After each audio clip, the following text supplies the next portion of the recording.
बाबा ने कहा लाला हमारे इंद्र देवता के पूजन की तैयारियां हो रही है। बोले अच्छा, इंद्र देवता के पूजन की तैयारियां? बोले हाँ। तो एक बात बताओ बाबा, इंद्र देवता की पूजा क्यों की जाती है? बोले लाला इंद्र देवता हमें वर्षा देते हैं, और जब वो वर्षा देते हैं ना तो हमारे खेतों की जो फसल है वो लहलहाती है। अच्छा बाबा, फसल के लिए आप इंद्र देवता की पूजा कर रहे हैं? बोले हाँ। तो बाबा आपको तो याद है कि कभी कभी इतनी वर्षा हो जाती है कि बाढ़ आ जाती है, फसल नष्ट हो जाती है। अच्छा बाबा एक बात बताओ, आपके इंद्र देवता ने कभी आपको दर्शन दिया है? बोले नहीं। तो बाबा एक काम करो, जहाँ हमारी गैया घास चरने जाती हैं, हमें जहाँ से सुंदर वृक्ष मिलते, फल मिलते हैं, पुष्प मिलते हैं, क्यों ना हम उस पर्वत की पूजा करें? हमें गिरिराज की पूजा करना चाहिए। तो लाला की बात मानकर बाबा कहते एक बात बता, तेरे गिरिराज के लिए क्या क्या भोग बनाना पड़ेगा? बोले बाबा जो पकवान आप और मैया ने बनाए हैं, ब्रजवासियों ने बनाए हैं, ग्वाल वालों ने, गोपियों ने, बस वही भोग चाहिए। अब सभी गोपियों ने, मैया ने क्या भोग बनाया है? खुरचन है, खीर मोहन, खिरसा और खुरमी, खीर खजला जलेबी कलाकंद बालूशाही है, मोहन थार मेवा बाटी मठरी मंसूर पाक, केक रसगुल्ला संग रबड़ी सोहाई है। इतनी चीज बनी है। बोले भुजिया, नमकीन, सेब, गाठिया और सकल पाने, और भुजिया, समोसा, पापड़, पकौड़ी बनाई है। सभी ने सुंदर सुंदर पकवान बनाए हैं। मधु श्याम नंद बाबा यशोदा सब सामग्री लेकर के गिरिराज आज भोग में सजाई है। सुंदर सुंदर पकवान बने हैं, खुरचन है, खीर मोहन, खिरसा और खुरमी।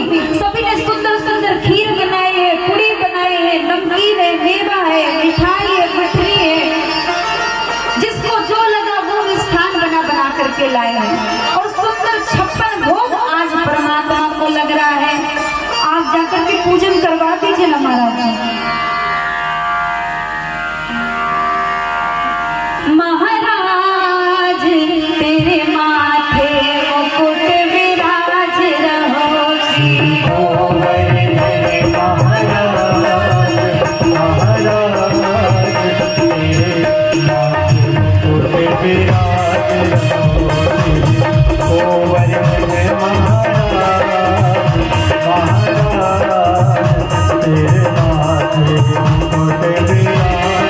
सभी बड़ी बड़ी थाली लगा करके जाते हैं, परमात्मा को भोग लगाते हैं, पूजन करते हैं।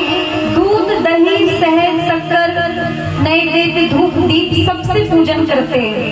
और इसके बाद में परमात्मा ने ब्रजवासियों से कहा कि बाबा अब अपने नेत्रों को बंद कर लीजिए, क्योंकि मेरा जो गिरिराज है ना वो दर्शन देगा। बोलिए वृंदावन बिहारी लाल की, श्री गोवर्धन महाराज, महाराज मेरे माथे मुकुट विराज रहो, श्री गोवर्धन महाराज, महाराज तेरे माथे मुकुट विराज रहो, माथे मुकुट विराज रहो, तेरे माथे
कुंडल साथ रहो, तेरे कानों में कुंडल साथ रहो, तेरे कानों में कुंडल साज रहो, तेरे कानों में कुंडल साज रहो, तेरी घोड़ी पे नीला तेरे हाथ मुकुट विराज रहो, श्री गोवर्धन महाराज महाराज, तेरे माथे मुकुट विराज रहो, श्री गोवर्धन महाराज महाराज, तेरे माथे मुकुट विराज रहो। थोड़ा ऐसे कर देते कि परिक्रमा लगा देते। और जैसे ही पूजन किए, भगवान ने जैसे ही दर्शन किया, एक रूप से भगवान सबके साथ खड़े होकर के गिरिराज का पूजन करा रहे हैं और दूसरे रूप में सामने खड़े होकर के दर्शन दे रहे हैं।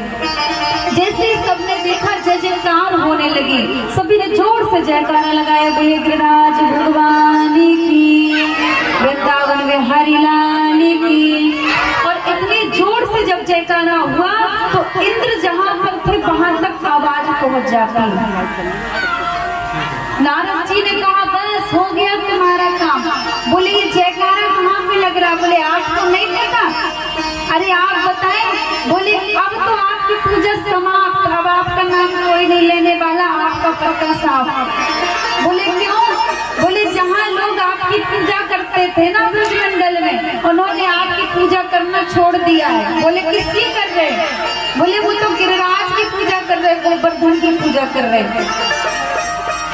अब यहाँ पर इंद्र ने मेघों को आदेश दे दिया कि पूरे ब्रजमंडल में इतनी तेज वर्षा कर दो कि पूरा ब्रजमंडल बह जाए।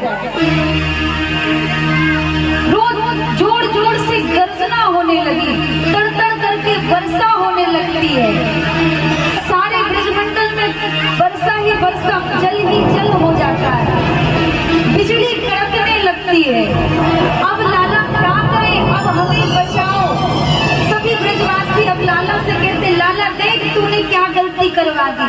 आज हमने इंद्र की पूजा नहीं की तो इंद्र हमसे रुष्ट हो गए, नाराज हो गए। इतनी तेज वर्षा होने लगी। कन्हैया ने कहा चिंता मत करो। कन्हैया ने अपनी एक उंगली पर गिरिराज को धारण कर लिया। बोलिए वृंदावन में हरि लाल की जय हो। और सारे ब्रजवासियों से कह दिया कि ब्रजवासी आओ, आकर के मेरी तरहटी पर इधर पे आकर के जिसको लगे खड़े हो जाओ, जिसको लगे बैठ जाओ, अपनी गैया ले आओ, अपना जो भोजन प्रसादी वो भी ले आओ, चिंता मत करो। जिसको आना हो वो इस शरण में आ जाए। सभी जाकर के परमात्मा का आश्रय ले लेते हैं। इतनी तेज वर्षा हो रही है। ग्वाल वालों ने देखा, अरे लाला तेरी उंगली में दर्द नहीं होगा। बोले जिसकी चिंता बिल्कुल मत करो।